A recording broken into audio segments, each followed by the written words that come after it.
13 अप्रैल हिन मुल्क जी तारीख़ जो उहो बदतरीन ॾींहुं लिखिजे थो जंहिं ॾींहुं इंता पसंदनि हथां मर्दान जी अब्दुल अली यूनिवर्सिटी में सहाफ़त जे शोबे सां वाॻियल हिकु अहिड़े शागिर्द खे पंहिंजी वहशत जो निशानो बणायो वियो जंहिं लाइ संदसि दोस्तनि ऐं उस्तादनि जो चवणु आहे त मिसाल जे हथ में हुननि सदाईं किताब ई ॾिठो। उहो माण्हू जेको फेसबुक ते पंहिंजे पोस्टुनि में बि किताब खे कोट कंदो हो, संदसि ई हिकु पोस्ट में हू चवे थो त हीअ दुनिया हिकु किताब वांगुरु आहे ऐं जंहिं दुनिया जो सफ़र न कयो तंहिं ॼण उन किताब जो रुॻो हिकिड़ो ई पनो पढ़ियो। उहो शागिर्द मिसाल जेको दुनिया खे रुॻो ख़्याली तौर ते बदिलाइण जो क़ाइल न हो, पर हू पंहिंजे मुताले ऐं मुशाहिदे सां हक़ीक़तुनि खे साबित करण जे हक़ में हो। हू मुआशिरे जे नाहमवारनि अणबराबरनि ऐं ज़्यादतियुनि ते ख़ामोश तमाशाई बणजण वारनि मां न हो। हू त यूनिवर्सिटी इंतिज़ामिया जे उन्हनि पोलनि खे बि पधिरो कयो वेठो हो जेके शायदि ॿिए कंहिं जे नज़र में न अची सघिया हुआ। मिसाल जे क़त्ल में मुलविस ॼाणायल जवाबदार वजाहत जे बयान मूजिबि मज़हब जी तौहीन त रुॻो हिकु बहानो हो, मिसाल जे क़त्ल जो असुलु किसो त कुझु ॿियो हो।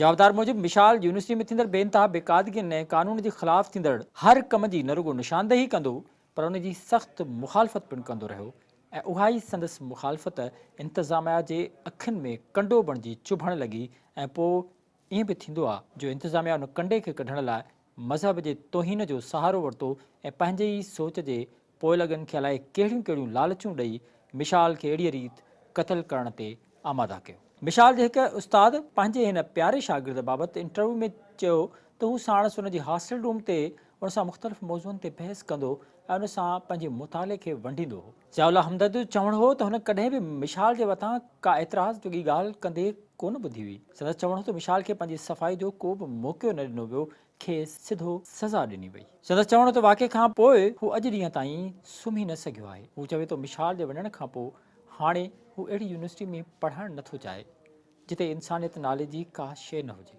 ॿिए पासे क़ौमी असेंबली में मिसाल जे क़त्ल ख़िलाफ़ मज़म्मती ठहराउ पास करे उन वाक़े जी सख़्तु लफ़्ज़नि में मज़म्मत कई वई आहे।